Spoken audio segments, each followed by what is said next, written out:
2013 में मैंने लगभग 11 से ज़्यादा सरकारी नौकरियों में फाइनल सिलेक्शंस लिए हैं। LIC AAO हो, state bank of India PO हो। अब यहाँ पे आपके मन में सवाल आएगा कि इतने सारे सिलेक्शंस कैसे हम ले सकते हैं, या LIC AAO अगर आपको बनना है तो उसके लिए क्या स्ट्रेटेजी होनी चाहिए। वो टेक्निक्स, वो स्ट्रेटेजी मैं आपके साथ शेयर करूंगा जिसको फॉलो करके मैंने इतने सारे सिलेक्शंस लिए, और अगर आप इन पॉइंट्स को फॉलो करते हैं तो आप भी सिलेक्शंस की लाइन लगा सकते हैं।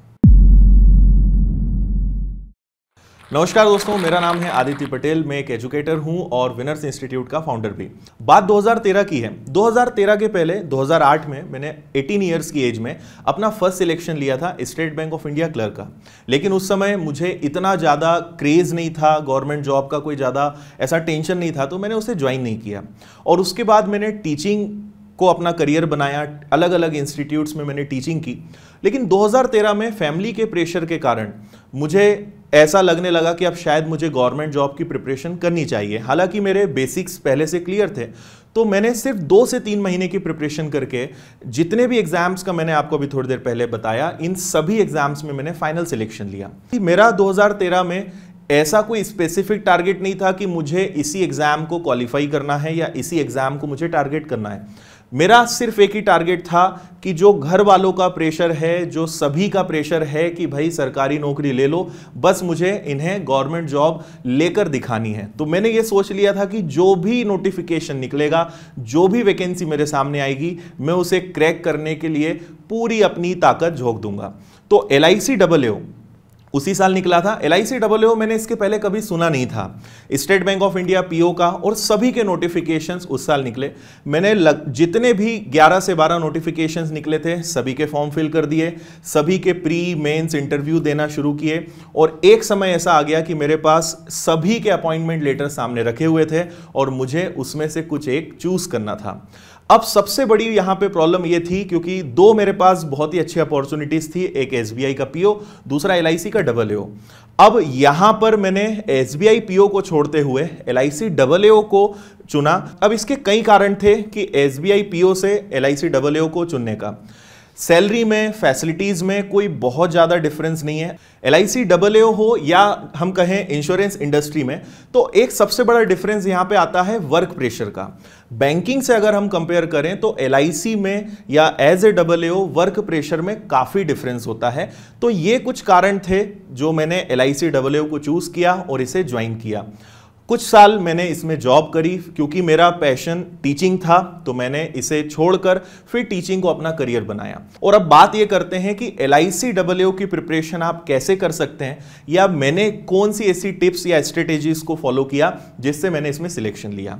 देखिए, अगर हम ओवरऑल बात करें तो अगर आप 4 से 5 महीने अच्छे से डेडिकेट कर सकते हैं तो आप आराम से LIC AAO जैसा एग्जाम क्रैक कर सकते हैं। सबसे पहले मैं आपको यह क्लियर कर देता हूं कि LIC AAO कुछ भी अलग नहीं है, कुछ भी नया नहीं है।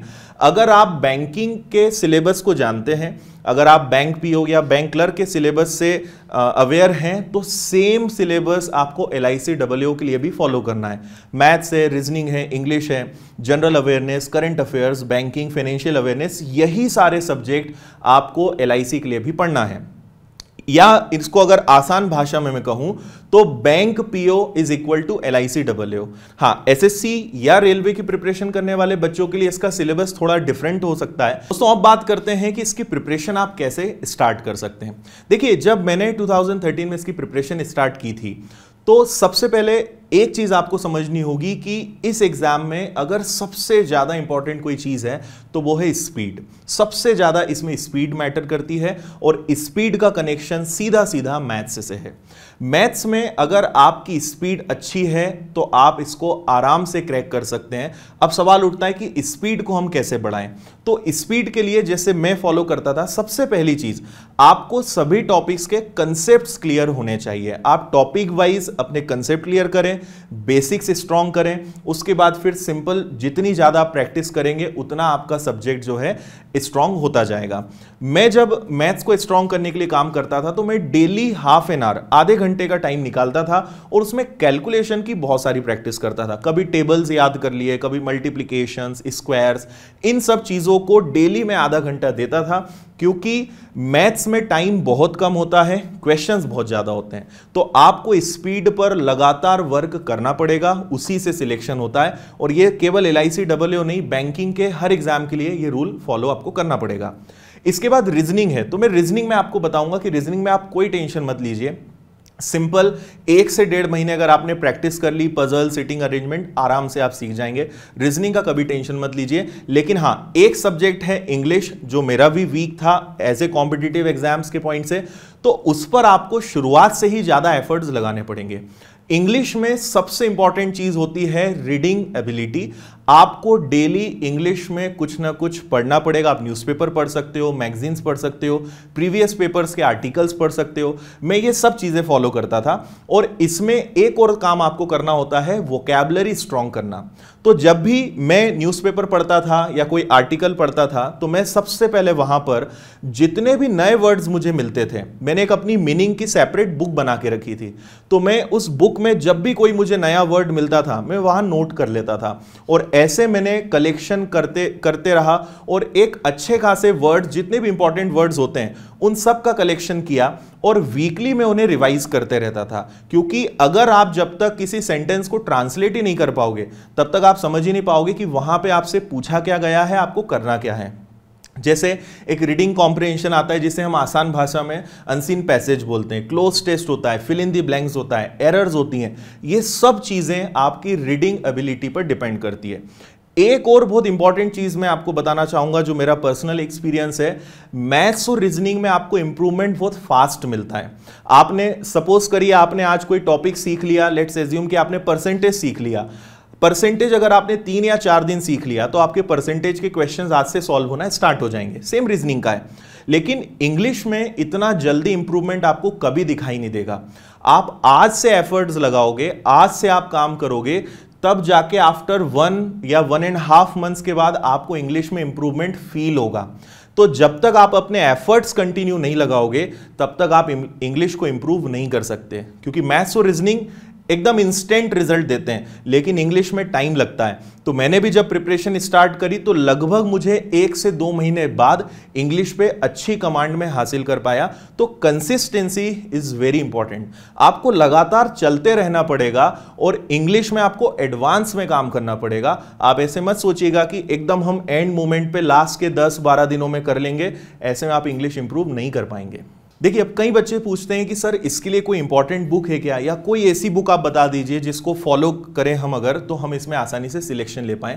तो मैं एक बहुत बड़ा डाउट आपका यहाँ पे क्लियर कर देता हूँ। एक मिथ है बुक्स के बारे में, वो मैं क्लियर कर देता हूँ। देखिए, हम एक बार के लिए मान सकते हैं कि अगर UPSC का एग्जाम है या स्टेट लेवल एग्जाम है या PSC कोई भी एग्जाम्स है, वहां पर राइटर वाइज बुक्स होती हैं। अगर आप उनको फॉलो करते हैं तो डेफिनेटली आपके सब्जेक्ट्स स्ट्रांग होते हैं। लेकिन स्पेशली बैंकिंग की मैं बात करूं और LICAA की बात करूं, हालांकि LICAA का तो और मटेरियल कम अवेलेबल है, क्योंकि इसका नोटिफिकेशन 3 से 4 साल में आता है। जब मैंने 2013 में एग्जाम दिया था, उसके पहले 2011 में इसका एग्जाम हुआ था। 2013 के बाद इसका एग्जाम 2017 में आया और अब इसका ड्यू है, मतलब कभी भी इसका एग्जाम अब हो सकता है। तो बुक्स इसके बारे में, या हम कहें इसका कंटेंट आपको बहुत कम अवेलेबल रहेगा।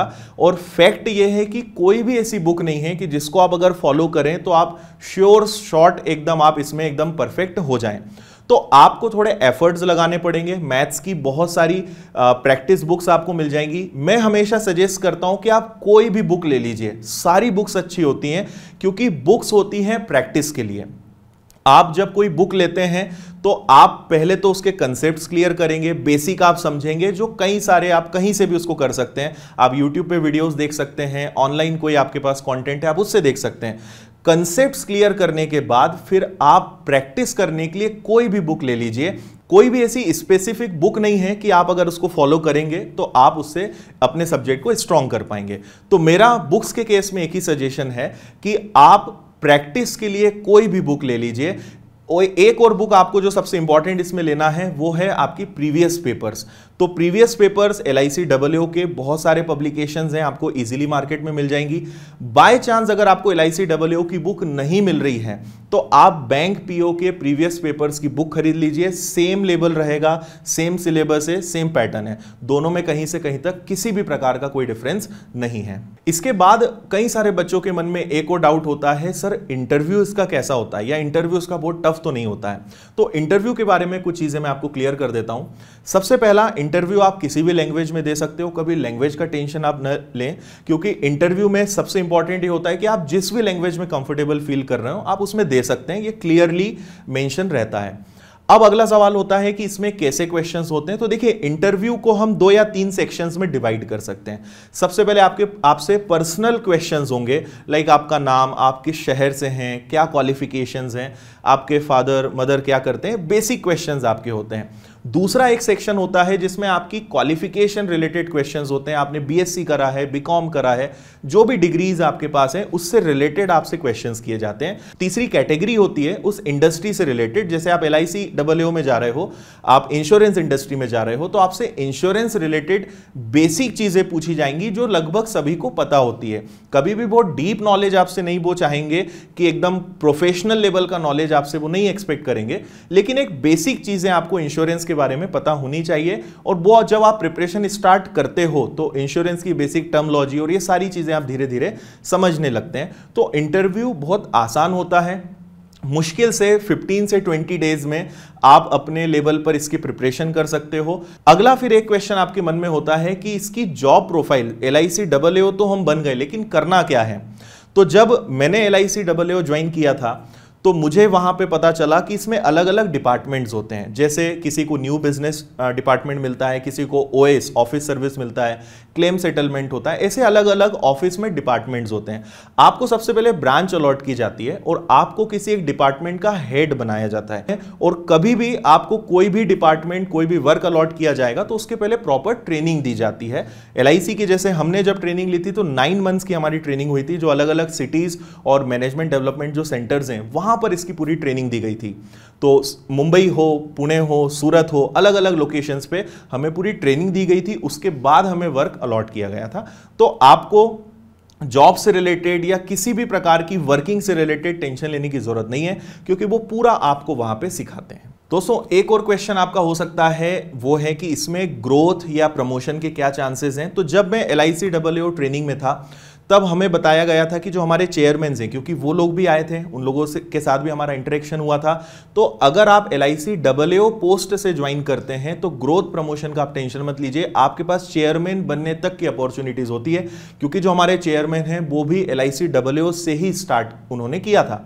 दोस्तों, ये मेरी स्ट्रेटेजी थी जिसको मैंने फॉलो किया, सारे छोटे छोटे पॉइंट्स मैंने आपके साथ शेयर किए और इसी तरीके से मैंने प्रिपरेशन करके LICAAA में सिलेक्शन लिया। अगर आप भी इन टिप्स को, टेक्निक्स को फॉलो करते हैं सो डेफिनेटली आप भी इसमें सिलेक्ट होंगे। तो आप मुझे इस वीडियो के कमेंट में जरूर बताइएगा कि आज कौन सा ऐसा पॉइंट है जो आपको अच्छा लगा, और अगर आपके कोई भी डाउट हैं LICAAA से रिलेटेड तो आप जरूर कमेंट कीजिएगा, मैं पर्सनली आपको कमेंट में रिप्लाई करूंगा। और इसके अलावा और भी कोई क्वेरी है तो वो भी आपकी सॉल्व करने की पूरी कोशिश करूंगा। बहुत बहुत धन्यवाद, थैंक यू, जय हिंद।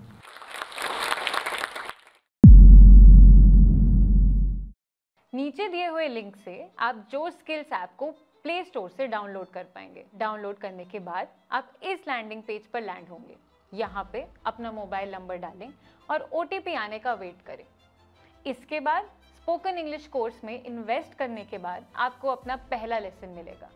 लेसन के अंदर आपको मिलेगा वोकैबुलरी, ग्रामर, रीडिंग प्रैक्टिस और मेरा फेवरेट पार्ट, स्पोकन इंग्लिश की प्रैक्टिस करने वाला सेक्शन। यानी यहाँ पे हमारे लाखों स्टूडेंट्स में से किसी से भी आप कनेक्ट होके एक्चुअली इंग्लिश बोल के प्रैक्टिस कर सकते हैं। और आपको पता है, अगर आपने 3 मिनट से ज़्यादा उनसे बात करी तो आपको बहुत सारे पॉइंट्स मिलेंगे जिससे आप लीडरशिप बोर्ड में ऊपर जाएंगे। इससे आप student of the week, student of the day या स्टूडेंट ऑफ द मंथ बन सकते हैं, जिसके बहुत सारे और भी प्राइजेस और बेनिफिट्स हैं। और तो और 3 मिनट से ज़्यादा बात करने पर जो आपका कॉन्फिडेंस बूस्ट होता है, इसके बारे में तो मैं बता ही नहीं सकती। वी हैव हैड स्टूडेंट्स जिन्हें ज़ीरो इंग्लिश बोलने से लेके 10-15 मिनट आराम से इंग्लिश में बात करना आ चुका है, सिर्फ इस स्पीकिंग प्रैक्टिस की वजह से। तो अभी जाइए और इस नीचे दी हुई लिंक पर क्लिक करें और आप भी अपनी स्पोकन इंग्लिश और अपनी कॉन्फिडेंस की जर्नी के लिए एक कदम ज़रूर लें।